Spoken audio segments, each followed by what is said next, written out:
We continue our review of politics in the year 2019, and I'll be joined on the news at 10 now by Professor Isaac Obasi from the Department of Political Science at the University of Lagos to examine some of the major political events of the year just gone by. Professor Obasi, thank you for joining us on the news at 10. A happy new year to you.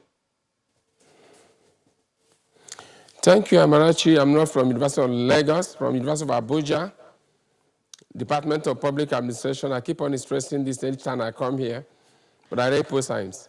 Our sincere apologies, but let's look at 2019, which is an election year.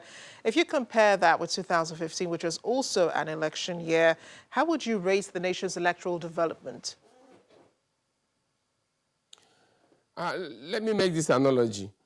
If you read medicine in the medical school and come out to practice, and you are busy killing people through poor knowledge of how to do cardiac surgery, how to prescribe drugs and the rest of them, would that be a good profession? I don't think, whether it's 2015 and 2019 elections, that we have really triumphed in a way that we should be clapping for ourselves. But if you want a comparison of 2015 and 19, they are quite poles apart. We had mileage, political mileage in 2015. We set a record that wasn't there before. A sitting president willingly agreed to leave office and, didn't cause any chaos in the system. That's commendable, and Africa had commended us, and the world indeed.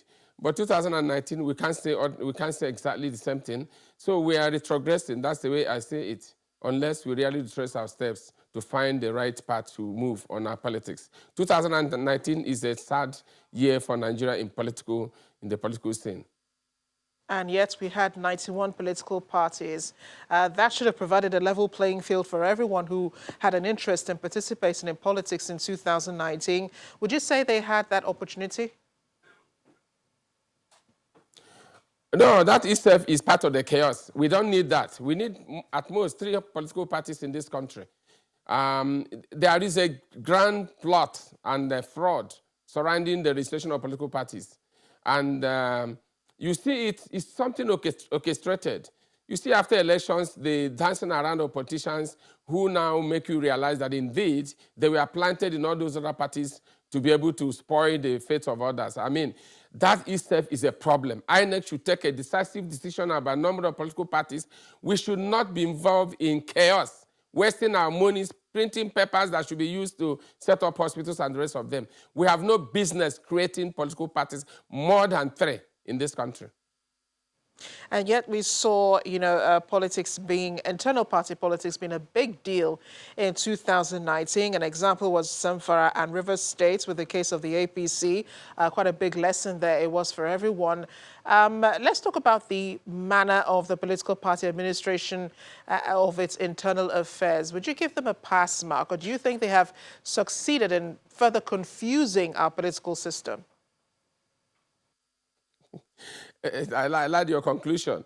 But let me say that in that particular aspect, I have to, commend INEC for being bold enough to deal decisively on what happened in both in Zamfara and Rivers State. And I think and I hope they should do that elsewhere.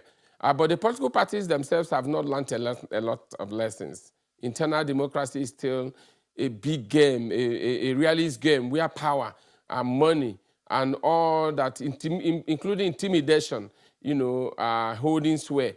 And I don't think that is the way to go. Like the analogy I gave you at the beginning, if you have your child who genuinely wants to serve and read post science, for instance, to come and, so is it what we are doing he will do? No, nobody will want that. That's a theater of war that we are creating in the political scene of this country. And that reminds me of what the promise the president made, even though I said last time here that it was coming too late. But if he's able to achieve that and sanitize the electoral system, that would be, history will remember him kindly. Yeah, and maybe his promise at the beginning of the year about him not participating anymore in elections may be setting us on the right path. But 2020, do you see a greater deal of responsibility of the political class for the plight of citizens, which have been played out in 2019? I didn't get that question very well. Please, a little bit of explanation. I'm asking if this year, which is the start of a new decade, you do see greater responsibility of the Yeah. political class in ameliorating some of the sufferings, that Nigerians have gone through in 2019. People had a lot to complain about in the previous year. Yes, we can only be optimistic, but given by the way they are going, I don't know whether we can hope that. Let's take, for instance, first, the president declared it a decade of prosperity. How do we get that? If we can use 37 billion naira to be renovating a house, that if you get a complex, that if you get a new person who comes from a village, you think this place is a heaven. And here you are, and people are resisting that amount is not much, and somebody is telling us it will collapse on their head. Can we see that building collapse one day and see what will happen? It will not collapse. It's a solidly built structure. So we should not spend that money. That's the first thing. If this is a decade of prosperity, let's start in redirecting that money to building schools, hospitals, and repairing our roads. Professor Isaac Obasi of the University of Abuja, thank you for joining us on the News at 10 tonight. Thank you, Amrachi.